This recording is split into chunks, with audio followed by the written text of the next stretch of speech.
All right, this is from Regil. What do you think other teams need to do to step up their game? This is a perfect question for you after what you put on Twitter the other day. I'll be honest. Oh, this is the worst. After we won Niagara, Why? we went into Niagara. It was on the 360. We hadn't played that console. We didn't prepare for the event at all. We kind of just chilled out, took our time, did whatever we wanted to do individually. We showed up, kicked ass. Can I say ass? I'm gonna say ass. We kicked ass. And I got back. But after I got back, I basically was Playing like, underages out there. after I got back, I basically was like, look guys, I'm just gonna tell the COD community what they need to hear. And I basically just told every team like, hey, you suck, you need to step it up.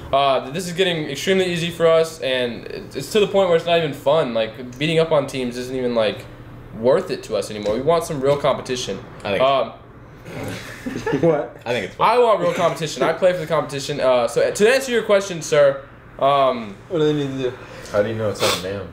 Yeah. you can't do anything. Like that's just an honest opinion. Like there's nothing you can do that can beat this team of 4. Individually, we are better in every role. Break his hand. Break my hand. Don't give anybody Individually, ideas. we're better than every role. And as far as the team goes, no team communicates as well as us. No team plays as well as us. No team keeps a mental game as strong as us. So right now, if you want to beat us, you counter everything we do. That still won't work. After you try that, try getting in our heads. That probably won't work. They need Jesus. Yeah. They need Jesus. All right. Anyway, yeah, this is from Visionaire X. What is the toughest loss you've ever had, and what did you learn from that loss? Let's start with Mr. Barlow. The toughest loss I've ever had. Oh my god. Loss that's hit you in the worst way. 2013. Loss that's hit you in the worst way. Yeah. Anaheim. I don't know. There's a few because G1. Columbus last G1. year was pretty disappointing. I played really well the whole event, and we lost every match. Literally last round of the last map. I couldn't have done anything more. Anaheim was kind of disappointing last year as well. You know, we lost to my old team, lost to these guys, and I don't know. It was pretty disappointing just because how it all happened. You know, we were on a really good run, and then these guys came in and just shut us down.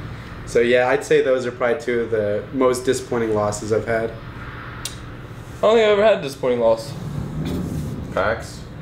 No, I wasn't really disappointed. I don't think I PAX was- was too disappointing. For me and Pat, Probably EGL, but no, mine was Providence Nationals. I felt like we got a lot better, and for us to not we break the top performed and we 4, showed, yeah. we had situations Actually, no. where we I know. had teammates that just didn't. They just didn't Lost to listen us in Constellation. my biggest disappointing loss was losing UMG Chicago 2012 to Optic. Yeah. We won the map count in the Yeah, tournament that was 5-4, but because we came from the loser bracket, we had to play 2 best-of-5s. And even though we had a better map count ratio, we still lost the tournament because of how the format worked. So I just felt like we were the better team, and obviously the better team, seeing we won more maps, but the format kind of bit us in the butt, and we lost that one due to formality. So that was probably my biggest disappointment. What about you? So it ended when you were winning? Oh. Mine was probably COD champs last year. We got a good one. We got beat 6-5 last map, Can't blame last it. round, Too to Optic for 3rd place. And you know what? I kind of used that event as motivation even today, because I just looked at I just have the COD champs like pass set up in front of my desk, and I look at that every day, every time I wake up, and just think that, you know, like I never want to go back to that. I never want to like lose like that ever again. And That was really touching. yeah, I it's think true. we all sort of. Yeah, I had that think chip on any our last shoulder. map, last round loss is going to be a Yeah. kind of a heartbreaker, and I think that's what really sucks for other teams. If we've done that to other teams so many times. Yeah. So I think now after that got COD champs performance, we've turned it around, and I think we're undefeated on that last map, last round ordeal. I mean, that match just made it. I think it just made us like angry. Yeah. In Yeah. terms of like it wasn't to a point where like we wanted to do well. Like we were like angry that we lost, and we were like That ain't happening we again. wanted revenge. still a lot of wasted essentially. potential. Yeah. I mean, this is just speaking for me. I think, you know, with those close like map losses, I think you'd almost like with other teams like crush just like mentally. I think you'd rather like it's easier to just get blown out and be like, oh, well, we weren't close, than to get so close and then to lose those last ones. Those are always the worst. All right, this is from Twebs. Do you guys pay any attention to any other esports, League of Legends, Dota, StarCraft, CS:GO, etc.? I think you CS:GO. CS:GO. He follows CS:GO. a bit. I used to watch StarCraft quite a bit, but lately in the past year and a half. When StarCraft was at its peak, I think I watched it a ton. I watched it with you, like GSL every night. I watched, every MLG tournament. And then I follow CSGO when they have the major tournaments. Other than that, I mean, I haven't really got into the MOBAs or the RTSs so much. I watch League of Legends, Counter-Strike, almost every day. Dota I'll watch every here and there. And I'll watch anything where you can shoot. Yeah. Any FPS. I like that stuff too. We're addicted to. All right, here's a question from Lunar Velocity. He asks, if you were to make any change to competitive rule set, what would that change be? I think banning double nade. Oh, hey, one at a time. I think this rule. I asked for this rule to be banned and be enforced in the beginning of the game, and I kind of got pushed off because they didn't want to ban so much. But double nade and double tactical is definitely something that needs to go. You should not be able to have 2 smokes or 2 trophies. But yeah, I mean, I think that's the only thing really we're lacking right now to make Ghost the best game it could possibly be. And then maybe adding some DLC maps, because I think some of the maps right now are getting too repetitive and too redundant. Stale. They're really stale. Yeah. Mm-hmm. So I think that's all you could add to Ghost. Absolutely. What about one of you guys? I would say, I think steady aim on the Xbox One is way too powerful. I would say get rid of that if you want to really promote gun skill. AR play. I shouldn't be able to kill someone 15 feet away without aiming in with a submachine gun. At the same time, I don't want it to slow down the game. Yeah, that's true though. That's the problem. Is we've done this before in CODs where we've taken away like stuff like that speeds up the game, and it just becomes too slow and too stalematy. So I think one of us said it best the other day. It was if you use smokes, you suck. If you use smokes, you suck. So what, you want to just more than one smoke. Basically, the reason they're saying that is it randomizes the game. They're trying to run around. They're trying to stray away from head-to-head gunfights. They're trying to throw a bunch of smokes on the map, cloud the vision, and try and just sneak by. Create random things to happen. Luck. It makes it like completely illogical. Like when you have 6 smokes, you're not doing anything that makes sense. Exactly. You're just running through it and hoping no one can see you. And if you're relying on that to beat us in a tournament, good luck. Yep. Yeah. And you suck. All right. Suck. And this one is from a greasy hobo, and he wants to ask. Interesting. Very interesting. He wants to ask Aches and Tate.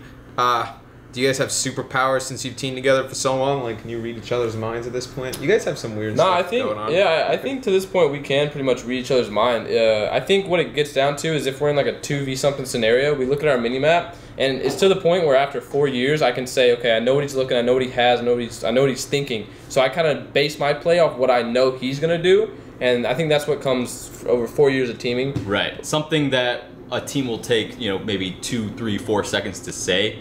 Let's say he gets a kill across the map. I know instantaneously what he's going to do in regards to that kill and what I'm going to do to help him out in regards to that kill. Whether that be flank, rotate back to help him, etc. The other day we were playing a league match and we were in a 2v4 situation on Sovereign Search. I got a pick at B. He instantly rotated. He got a pick, and we just kind of like worked our mini map basing off of what each other's were doing, and we literally beat that team in a matter of 15 seconds. Completely outplayed them. And I don't think we talked. We just did it, and I think that's to me that's pretty sick to see how it works over teaming for 4 years. Did you call him Aches last week? Yeah, it was really. That was the weirdest thing. That made me mad. The year, I don't know, more than a year I've been doing 4 this years with of them. teaming with him. That was the weirdest. The best was when you said it, and it was just dead. We all got quiet, huh? Whoa. I said it, and I was like, oh my god, that was so awkward. I was just like, dude, what? Yeah, I don't know what'd you say to him? You're like, don't go there. Did you just call me Aches? Yeah. I was like a disgusted look on your face. It's weird. All right, Hockey Boy Z3 wants to know who's the funniest out of all of us. I think it depends. I think it depends. If you're looking at awkward funny, probably awkward funny Crim. No, I'm just more funny. Oh, come on. That didn't make sense. Cut that out. Cut that out. If you're looking for jokes that make no sense and you have no choice but to laugh at them, definitely Crim. No one's I say some pretty ridiculous things. Yeah. No, I think we all have our moments. That's what I'm saying. Yeah, we all have our moments. When we're on stage, I say some ridiculous things. Yeah, you're pretty ridiculous when we're on a stage. We honestly need to mic up one event just everywhere we go funny. and just matches. If people would hear what we talk about, they would laugh the maps. They would just be like, "What? What are they talking We'll about?" begin being a team and talk about McDonald's or just something random. Yeah. 2 questions for Pat. You and T have been teaming together for a majority of your COD careers. What attribute do you factor for you guys sticking together the longest? And also another question is, what did you see in Crim early on that made you take a chance on him as a Halo pro? As far as me and Teep goes, I think we have a lot of similar goals as far as how to play Call of Duty. And outside of that, like loyalty, I think is what we know it works in Call of Duty. We have been teaming for 4 years, it's the longest running duo in any, I think, Call of Duty ever. But I think it's more about we just mutually agree on how to play the game. I think that works out best for us. And then for Crim, I mean, obviously Crim had like the FPS like natural talent, which is obviously something you look for. And then when you see a player that's like, hey, he can adapt to any game, and then you just kind of use your expertise to teach him the fundamentals, it's really easy from there. It also helps that he plays like 14 hours a day. That's true, yeah. Crim probably plays more than anyone combined in Call of Duty. So Like Ryan, you don't. When I played Something Battlefield, I'd like to mention, yeah, I beat up on this kid in COD 4 and MW2. Who, me? Which one? Pat? he's I was like me. I was like, No, oh, I shit. did. I did. One of the reasons I added Crim to my friends list on Battlefield 3 is because I knew I could wake up at 8 a.m. and he would be online. 6 p.m. he was still online. How? I'd get on at 3 a.m. to play again. He's still online. Imagine. I don't know. I'm convinced. I am convinced he went to Practicing school for nothing. Yeah, for nothing. He went to school, snuck into the library, and like hooked up his controller and played. I'm convinced. You probably did. It's the grind. All right, Grimesenberg asks, if you were stranded on a deserted island and could only bring one album to listen to, what album would it be? Start with you. I gotta think. That's why I'm starting with you. Why'd you pick me first? What? I'm on the spot. That's on. tough. Out of, like, First every album that single comes to your head. album. First album that comes to your head. Trilogy by the Weeknd. I'd have Whoa. to. It would just, mellow me I would out take and I'd be relaxed. The greatest hits of Red Hot Chili Peppers. That's not really an album. You're just picking the greatest that's- hit. You're picking the that's best an album. songs. It's not an album. It's like, I'm gonna pick Now That's not an 13. album? I'm gonna take Now. I'm gonna take Kids Pop version 12. Whatever. I'm taking that album. You. Anything early Eminem. I'm just gonna. Marshall Mathers. Dude, I'll you guys pick are on a deserted island. You're gonna drive yourselves insane. I can You listen. gotta have chill music. that. Watch Like the Throne. Weeknd. Watch the Throne. I don't know how I missed that tour. I still hate myself. I saw Jay-Z in person. I saw Kanye in person. Didn't see them together. Worst mistake ever. Mastermind by Rick Ross. There you go. Yeah. I like it though. Yeah, it's cool. What? That one. That one? That one. Do you actually listen to them? No. I can see Pat listen to Rick Ross. Okay. The Lonely Island, bro. I feel like Oh, yeah. I feel like if you're on a deserted island by yourself and you were listening to the Lonely Lonely Island, Island. you would be okay. Okay. You would say Go Lonely down. You would Island. laugh.